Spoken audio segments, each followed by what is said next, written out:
Hi there, this is Harleen Baga coming to you from Soul Therapy, an emotional and wellness center. I am a multidisciplinary psychotherapist and a positive psychologist.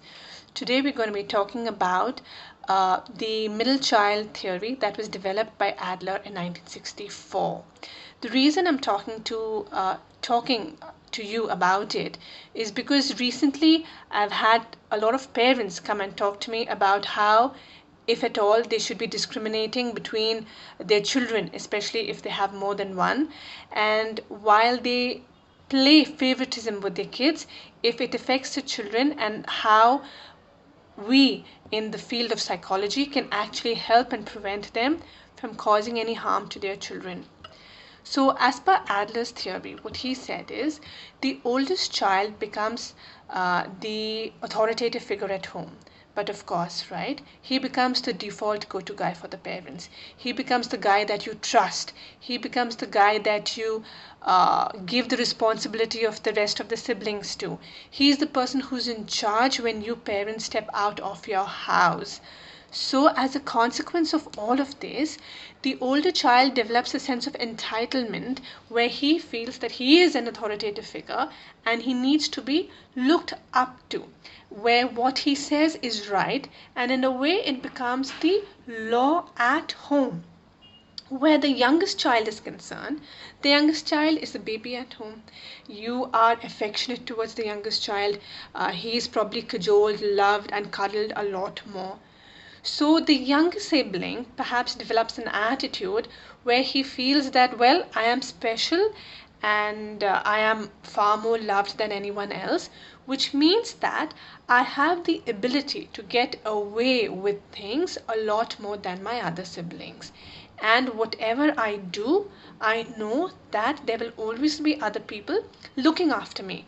So that sense of security, or the security net they have, is predominant in a younger child. Since we're going to be focusing on the middle child, I will not talk about the pros and cons of the older and the younger kid in this video. Coming to the middle child. The middle child, when you are in a situation where the older child is feeling and the younger child is feeling what we just discussed, the middle child feels overshadowed by their personalities. The middle child feels irrelevant in a certain way. The middle child is figuring and working hard to figure out his or her own identity. So it is very important that the parents play a very pivotal role when you have more than one child. It is very important for you to be balanced and first steer away from labels. For example, I don't want you to be calling the oldest child, oh my god, you are the responsible one, or the younger one as, oh, you are my cutest little baby. The moment you give labels to the oldest and the youngest child, and you don't have any unique label to give to the middle child feels left out. The middle child feels that he or her is not valued enough. Second thing, if the middle child tries to become a responsible figure with respect to his or her younger sibling, very often the parents don't encourage it. And also the older child does not really like it because the older child at that point is used to being the authoritative figure. So the middle child feels frustrated and suffocated in such a house where even if he or she is trying to become a person who is responsible or who has leadership, he or she is not given an opportunity to do so.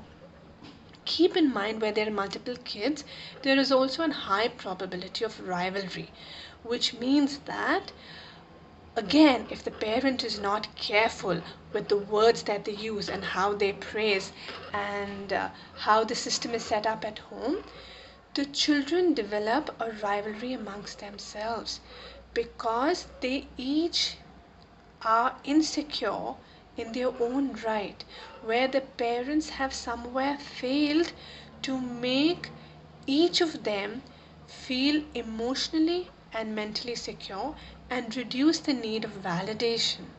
Where the need of validation is very high, the child becomes insecure and underconfident. Uh, Very often, you see the middle children develop a sense of resentment, a lack of identity, a feeling of irrelevance. But on the flip side, they also develop strong stability, strong emotional and mental balance within themselves. They become independent, and when they are strong emotionally and mentally, they don't seek that much of validation. This can go both ways, of course, depending upon the situation. But for the purpose of this video, I am trimming the content in a way that it can be assimilated best. Uh, so the middle children sometimes also turn out to be fantastic leaders. Why? Because they have been on the receiving end.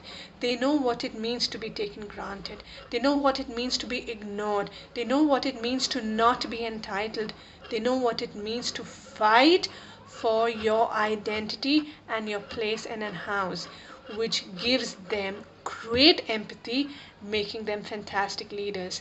Take the example of Martin Luther King Jr. and Abraham Lincoln. They were both middle children. Even Madonna, for that matter.